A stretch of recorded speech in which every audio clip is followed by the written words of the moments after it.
स्त्री पुरुष के बीच आकर्षण के जो गहरा कारण है, उसमें सबसे मुख्य बात यह है कि स्त्री अधूरा है और पुरुष भी अधूरा है। ऊर्जा के भी तल पर स्त्री जो है सो नेगेटिव ऊर्जा है, पुरुष पॉजिटिव ऊर्जा है। और जब भी कोई इसी प्रकार के मिलन घटता है तब दो ऊर्जाओं के बीच घटता है, एक विधायक, दूसरा जो है नकारात्मक। एक नेगेटिव ऊर्जा, दूसरा जो है पॉजिटिव ऊर्जा। ये दोनों ऊर्जा जो है नेगेटिव और पॉजिटिव, ये दोनों ऊर्जा के तल पर भिन्न नहीं है कि जैविक तल पर भी पुरुष डोनर है, स्त्री टेकर है। स्त्री ग्राहक है, पुरुष डोनेट करता है। तो शरीर के भी तल पर जो है ये पुरुष स्त्री में भिन्न है और ऊर्जा के भी तल पर ये भिन्नता पाया जाता है। और दोनों ऊर्जा अधूरा है, इसीलिए दोनों मिलना चाहता है, दोनों एक होना चाहता है। एक गहन मिलन जब तक वो गहरा नहीं घटेगा तब तक जीवन में वो सेटिस्फाइड, वो सेटिस्फैक्शन, वो संतुष्टि वो पैदा नहीं होगा। जब स्त्री पुरुष एक दूसरे को आकर्षित करते हैं तो शारीरिक तल पर तो करते ही हैं, ऊर्जा के भी तल पर एक दूसरे को आकर्षण करते हैं। ऐसा आकर्षण जो है डूइंग करने के कोई मकसद नहीं है, उनका शरीर की बायोलॉजिकल बनावट ही इतना भिन्नता है कि एक दूसरे के पास आते ही, एक दूसरे के नज़दीक आते ही ऊर्जा जो है एक दूसरे पर हैमरिंग करना शुरू कर देता है और एक दूसरे को जो है गहन पुकार से भर जाता है। हम अभी तक पुरुष और स्त्रियों को बीच उनके रूपों को जो जाना है, उस संबंधों को माध्यम से जाना है। स्त्रियों के माँ के रूप में जाने हैं, बहन के रूप में जाने हैं, पत्नी के रूप में जाने हैं, प्रेमिका के रूप में जाने हैं। लेकिन गहरे तल पर स्त्री स्त्री है, न वो किसी का बहन है, न किसी का माँ है, न किसी का वो प्रेमिका है, न किसी का वो पत्नी है। गहरे तल पर जो है स्त्री स्त्री है। तो हम उसे संबंधों के रूप में ही जाने और एक आदमी अभिनय के तौर पर अनेकों प्रकार के संबंध स्थापित कर सकते हैं। जब ये दोनों ऊर्जा एक दूसरे को पुकार करता है, मिलने की वहाँ संभावना घटता है, तब वहाँ पुरुष संबंधों की दायरा से बाहर निकलता है, स्त्री अपने संबंधों के दायरा से बाहर निकलता है। अब वहाँ वास्तविक रूप से स्त्री और पुरुष का वहाँ मिलन घटता है। लेकिन सभ्यता समाज जितना टेंस होता चला गया है, जितना तनाव से भरता चला गया है, उतना जो ये संभोग का क्षण है वो क्षणिक होता चला गया है। यानी वो संभोग जो हो गया है एक छींक के समान हो गया है, स्त्री पुरुष के बीच जाता है। शारीरिक तल पर भी वो मिलन नहीं घटता है, तो ऊर्जा के तल पर या भावना के तल पर तो बहुत दूर है। क्योंकि आदमी जितने तनाव से भरा हुआ होगा, जितनी विक्षिप्तताएं होंगी, तो वह संभोग में मिलन को नहीं घटता है, वर्तुल पैदा करने की कोशिश नहीं करता है। वह एक छींक के समान ऊर्जा को रिलीज करना चाहता है, उसका मजा नहीं लेना चाहता, उसका आनंद नहीं लेना चाहता। और किसी भी प्रकार के कोई आनंद जब जीवन में घटता है तो दो ऊर्जाओं के मिलन के परिणाम स्वरूप ही आनंद आता है। जब हम फूलों को देखते हैं या किसी स्त्री को देखते हैं, किसी सौंदर्य से अभिभूत हो जाते हैं, तो कहीं एक दूसरे के एक मिलन, एक परकोटा, एक दूसरा में विलीन होने की कोई आयाम आया है, तब वह आनंद जीवन में जो है वो घटता है। तो तंत्र की अवधारणा है कि ये मिलन शारीरिक ही तल पर, बायोलॉजिकल ही तल पर न घटे, ये मिलन जो है भावना के तल पर घटे। कुछ काम ऐसा है जिसे हम शारीरिक तल पर शरीर के ही द्वारा संपादन कर सकते हैं, और कुछ काम ऐसा है बौद्धिक जिसे बुद्ध के ही द्वारा संपादन कर सकता है, और कुछ आयाम ऐसा है जिसका आनंद अगर रूप हम लें तो भावना के द्वार पर दस्तक देंगे। जरूरी नहीं है वह काम हम बुद्ध के द्वारा संपादन कर दें या शरीर के द्वारा संपादन कर दें।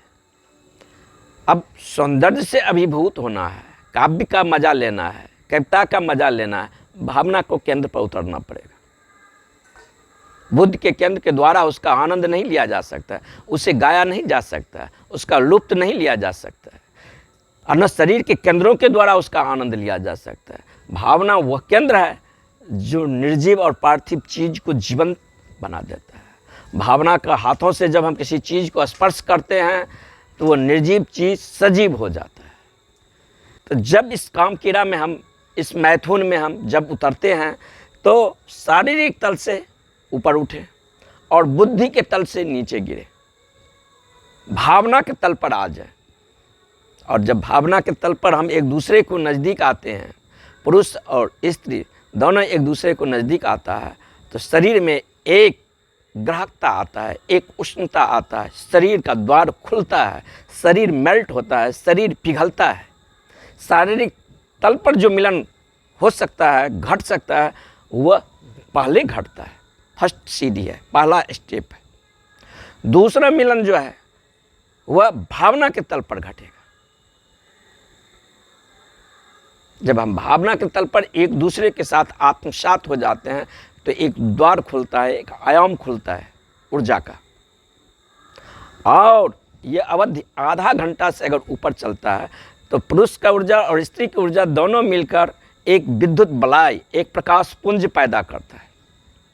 जरूरी नहीं है जो कि वह प्रकाश पुंज देखा जाए, और जरूरी नहीं है कि वह प्रकाश पुंज नहीं भी देखा जाए। कभी कभी देखा भी गया है, लेकिन ये वर्तुल ऊर्जा का जहाँ बनता है, नेगेटिव पॉजिटिव ऊर्जा का, वहाँ जो है सो बलाई बनता ही है, वर्तुल बनता ही है, और वहाँ प्रकाश पुंज भी पैदा होता है। जब यह अवधि काम का, मैथुन का आधे घंटे से ऊपर चला जाता है तो वो वर्तुल देखा गया है, उसका फोटोग्राफ भी लिया गया है।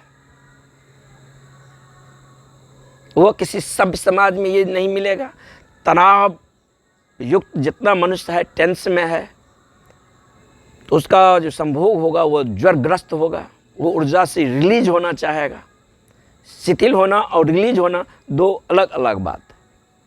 जब हम शिथिल होते हैं तो ऊर्जा से आपूरित होते हैं, शरीर जो है सो रिलैक्स होता है और एक दूसरे के बीच संवाद होते हैं। लेकिन जब ऊर्जा रिलीज होता है तब हम ऊर्जा से मुक्त होते हैं। वह संभोग एक छिक का समान है। न वहाँ मिलन शारीरिक तल पर घटता है, न वहाँ मिलन भावनात्मक तल पर घटता है, और न मानसिक तल पर घटता है। आत्मिक तल को तो बात ही छोड़ दे। अगर स्त्री पुरुष एक दूसरे को नज़दीक आता है और वहाँ मिलने की घटना घटेगा तो हमारा जो प्रेम है वह वासना केंद्रित होगा, तो वहाँ मिलन बहुत कम संभावना है। क्योंकि प्रेम जब वासना केंद्रित होगा तो प्रेम वहाँ होगा ही नहीं। 2% प्रेम होगा, 98% वासना होगा, शरीर की पुकार होगा। बायोलॉजिकल यूनिट पर शरीर मिलना चाहता है, क्योंकि शारीरिक तल पर भी स्त्री पुरुष एक दूसरे के विपरीत हैं। वहाँ भी ऊर्जा एक दूसरे को निगेटिव है। स्त्री अगर निगेटिव ऊर्जा है तो पुरुष का वहाँ पॉजिटिव ऊर्जा है। लेकिन निगेटिव और पॉजिटिव ऊर्जा जब मिलता है और वहाँ जो वर्तुल बनता है तो इतना तृप्तदायक होता है कि अगर एक संभोग वह जीवन में उपलब्ध हो जाए तो फिर बरसों मन में काम वासना का ख्याल भी नहीं आएगा, विचार भी नहीं आएगा। भोजन से जो हमें तृप्ति मिलता है तो भोजन करने से तृप्ति नहीं मिलता है, भोजन पचने से तृप्ति मिलता है। अगर हम भोजन कर लिए, वोमिट कर दिए, तो वह तृप्ति नहीं है। फिर भोजन करें, फिर वोमिट करें, फिर करें, फिर वोमिट करें, उससे तृप्ति नहीं आता है। भोजन करने से जो तृप्ति आता है उसका मूल कारण है कि भोजन हमारे शरीर में डाइजेशन ठीक से हुआ है कि नहीं। अगर वो भोजन ठीक से डाइजेशन हुआ है, ठीक से पचा है, तो एक गहरा तृप्त महसूस होता है। शरीर के रोए रोए तक उसका खबर जाता है, संवाद जाता है, शरीर उस आनंद से आपूरित होते। तो काम वासना या मैथुन में जब हम उतरते हैं और एक दूसरे में घुलते हैं, मिलते हैं, तो वहाँ एक यूनिट बनता है। पुरुष और स्त्री शारीरिक तल पर तो वहाँ दो है, लेकिन ऊर्जा वहाँ शारीरिक तल पर दो नहीं। मन भी वहाँ मिट गया है, क्षण भर के लिए वो मिलन घटता है, लेकिन मन भी वहाँ मिट गया है, भाव भी मिट गया है, शरीर को भी भूल गए हैं। एक शून्यता का, एक दिव्यता का वहाँ आविर्भाव होता है। जब दोनों ऊर्जा मिलता है तो वहाँ एक प्रकाश पुंज पैदा होता है। देखा भी जा सकता है, नहीं भी देखा जा सकता है, लेकिन जो सभ्यता टेंस में नहीं होगा, फ्रस्ट्रेशन में नहीं होगा, विषाद में नहीं होगा, सभ्य नहीं होगा, अभी भी सुदूर दूर आदिवासी प्रांत में जहाँ वह पेड़ पर्वत जल नदी प्रकृति से जुड़ा हुआ है, वहाँ ऐसा पिक्चर लिया गया है जो स्त्री पुरुष जब मिलते हैं तो उनके बीच एक प्रकाश पैदा होता है, एक ऊर्जा का वर्तुल पैदा होता है, और वो मिलन इतना गहरा होता है, वह एक छींक के समान नहीं होता है, वह एक टेंस में नहीं होता है, वह इतना तृप्तदायक होता है कि सालों भर मन में काम वासना का विचार भी नहीं होता है। ये बार बार काम वासना के विचार आता है, काम वासना में हम उतरना चाहते हैं, उसे जीना चाहते हैं, लेकिन वो मिलन उतना गाढ़ा नहीं घटता है। वो मिलन जो है एक छींक के समान होगा। तो ये आदमी पर निर्भर होगा, वो आदमी कितने टेंस में है, कितने फ्रस्ट्रेशन में है, कितने विषाद में है, और जितने विषाद फ्रस्ट्रेशन और टेंस में होगा उसका संभोग जो है एक छींक के समान होगा। आज वेस्टर्न कंट्री में आधुनिक मनोविज्ञान या मनोवैज्ञानिक डॉक्टर सलाह दे रहे हैं कि मनुष्य के बीच जो काम संबंध है वो एक छींक से ज़्यादा नहीं है, ऊर्जा का टेंस है, क्योंकि जहाँ भी ऊर्जा होगा वहाँ टेंस पैदा होगा, और उससे रिलीज होना चाहता है। संभोग के माध्यम से मैथुन के द्वारा हम उस ऊर्जा से रिलीज हो जाते हैं, आदमी सो जाता है। लेकिन ये तांत्रिक जो संभोग है, जहाँ पुरुष स्त्री दोनों मिलते हैं और दोनों के मिलन के बीच ऊर्जा का जो बलाई घटता है, जिसमें प्रकाश पुंज पैदा होता है, वह इतना गहरे तृप्तदायी है। उसमें ऊर्जा का स्खलन नहीं होता है, ऊर्जा का आवर्धन होता है। पुरुष स्त्री को और ऊर्जा से आपूरित कर देते हैं, स्त्री पुरुष के अपने ऊर्जा से आपूरित कर देते हैं, और दोनों को शरीर जब एक दूसरे के पास आता है, मेल्ट होता है, एक उष्णता से भर जाता है, तो कुछ घटता है। वो मिलन इतना परिपूरित होता है, इतना आनंददायक होता है कि वो मिलने के बाद दोनों को शरीर और उनके चेहरे के आभा मंडल में एक संतुष्टि का वहाँ आभा चमकता है। वहाँ संभोग के बाद और संभोग के पहले आधुनिक मनोविज्ञान कहता है कि आफ्टर प्ले और फोर प्ले, संभोग के पहले तो वह आनंद आता है, संभोग के बाद वह आनंद नहीं आता है। एक उदासी, एक थकापन, एक मन में रिपेंट, पश्चाताप। जहाँ भी ऊर्जा का हास होगा वहाँ पश्चाताप आएगा, उदासी आएगा, फ्रस्ट्रेशन होना। लेकिन अगर संभोग सही होगा तो संभोग के पहले भी यानी फोर प्ले में भी आनंद आएगा, उसके बाद भी आएगा। तंत्र उसी संभोग का बात करता है कि स्त्री पुरुष जब एक दूसरे के पास आए, जब उनकी ऊर्जा एक दूसरे में घुल मिल जाए, और आधा घंटा से ऊपर जब वो संभोग की प्रक्रिया घटता है, तो उन दोनों को जो ऊर्जा जब मिलता है तो वहाँ एक प्रकाश पुंज पैदा होता है, और उसके बाद भी आनंद है, पहले भी है और बाद में भी है। तो पश्चिम की सभ्यता तो पूरे टेंस में आ गया है, लेकिन भारत भी उससे अछूता नहीं है। यहाँ भी आज लोग पश्चिम के सभ्यता की ओर उन्मुख है वहाँ, लेकिन भारत भी इससे अछूता नहीं है। यहाँ भी आदमी बहुत सारे जो हैं सो उस सभ्यता से रस में डूबना चाहता है, उसे चखना चाहता है। तो यहाँ भी विक्षिप्तता और टेंस आदमी के जीवन में घट रहा है, और जीवन में कहीं कोई आनंद का द्वार नहीं रह जाता है। तो उसके लिए एक ही आनंद का द्वार है संभोग, क्योंकि क्षण भर के लिए वो आनंद घटता है, बायोलॉजिकल तल पर ही घटता है, एक क्षण के लिए वो बिजली चमकता है। लेकिन वो आनंद स्त्री पुरुष को मिलने से नहीं आता है, वो आनंद आता है कि दोनों का जो मन है क्षण भर के लिए वहाँ रुक गया है, और मन के क्षण भर के लिए वहाँ रुकना ही आनंद का वो घटना को जन्म दे देता है। योग और तंत्र इसी डिवाइस को पैदा किया है कि जरूरी नहीं है इसमें स्त्री को सहयोग लिया जाए या पुरुष को सहयोग लिया जाए। ये संभोग स्वयं पुरुष अकेले में भी उतर सकता है, और पुरुष का पहला शरीर अगर पुरुष है तो दूसरा शरीर स्त्री है, और तीसरा शरीर पुरुष है तो चौथा स्त्री है, और स्त्री का पहला शरीर अगर स्त्री है तो दूसरा पुरुष है, फिर तीसरा स्त्री है, चौथा पुरुष है।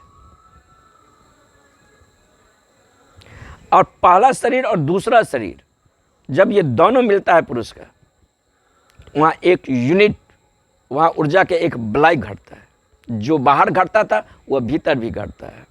तब उसके लिए बाहर की स्त्री जो है कोई ज़रूरी नहीं हो गया, क्योंकि बाहर की स्त्री के द्वार पर अगर हम दस्तक देते हैं तो ताक झांक करना पड़ेगा, रिझाना पड़ेगा, बहुत मनोबल करना पड़ेगा, तब मुश्किल से कभी वो क्षण आएगा।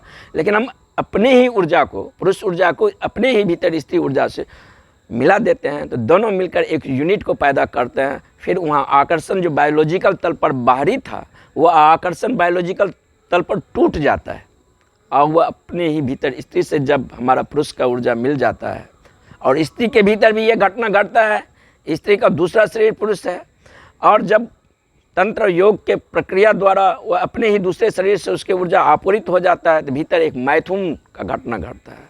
तो बाहरी तल पर जो मैथुन आया क्षण भर के लिए आया है, लेकिन भीतर तल के जो मैथुन होता है वो 24 घंटा के लिए सतत एक संतृप्त, एक गहरे संतुष्टि उसके चेहरा पर आ जाता है, एक आनंद। फिर ये दूसरा शरीर और तीसरे शरीर के बीच एक यूनिट घटता है और वो और महत्तम ऑर्गेज्म को वहाँ पर उपलब्ध होते हैं।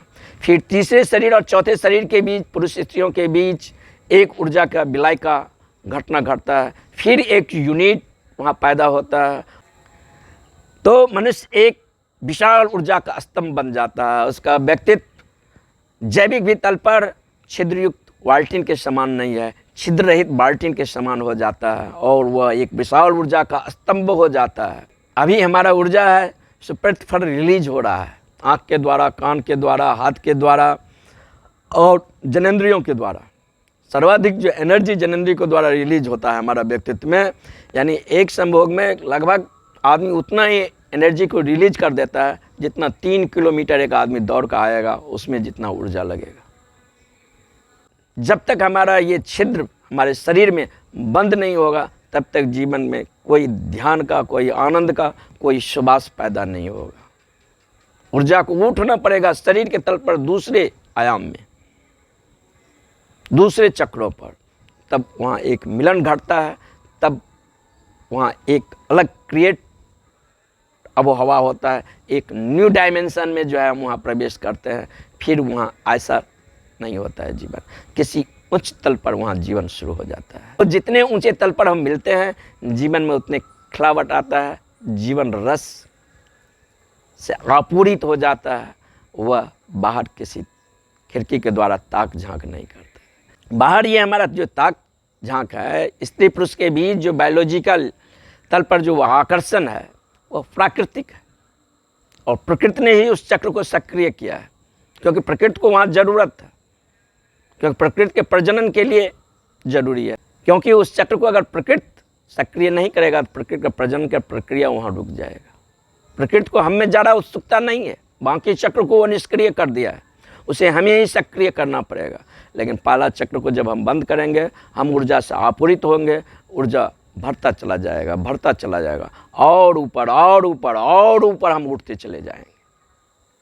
तो योग का आयाम अलग है, योग वहाँ से निकलता है लेकिन काम वासना के आजू बाजू से निकलता है, लेकिन तंत्र निकलता है तो तंत्र में सब स्वीकार है। तंत्र कहता है हम कीचड़ से कमल खिलाएंगे, हम जहाँ हैं वहीं से यात्रा करेंगे। और संभोग को भी एक डिवाइस की तरह उपयोग में लाया है, उस संभोग से कैसे मुक्ति हो जाए, और इसका प्रतीक है खजुराहो, कोणार्क, एलोरा के मंदिर। आदमी जितना दुख संताप और पीड़ा में होगा उसके जीवन में कोई और आयाम नहीं होगा, वो आदमी जीवन में सर्वाधिक काम वासना को उन्मुख होगा, क्योंकि जीवन में और कोई डिवाइस ही नहीं है और कोई आयाम ही नहीं है जिसके द्वारा उसके जीवन में आनंद आ सकता है।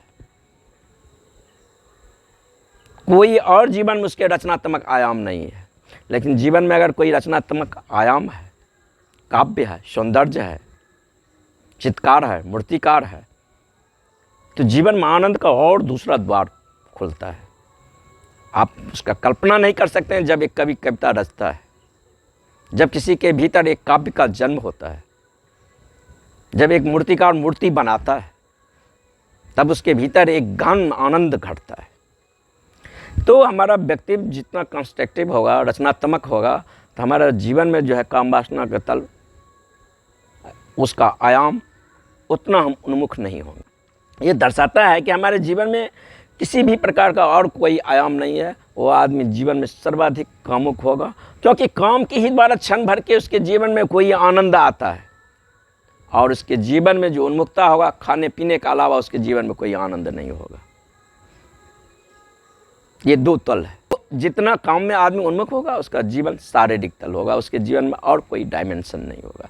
लेकिन जीवन में हम अगर कोई और आयाम विकसित करते हैं,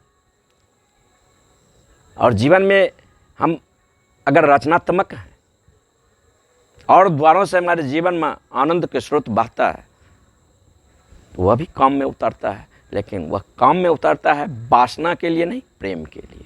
तो एक तो काम है जिसमें वासना 98% है, 2% प्रेम है। उसकी संभावना हो कि न हो ये कहा नहीं जा सकता। ये भी शक की बात है, क्योंकि हमारा जो अभी संबंध है, अभी हमारा प्रेम भी है, वो उसमें उत्तेजना है नहीं। प्रेम में जब तक उत्तेजना है तब तक प्रेम कामुक ही होगा। लेकिन एक प्रेम का एक नया आयाम भीतर विकसित होता है, जिस प्रेम में उत्तेजना नहीं है, जिस प्रेम में स्टिलनेस, साइलेंस,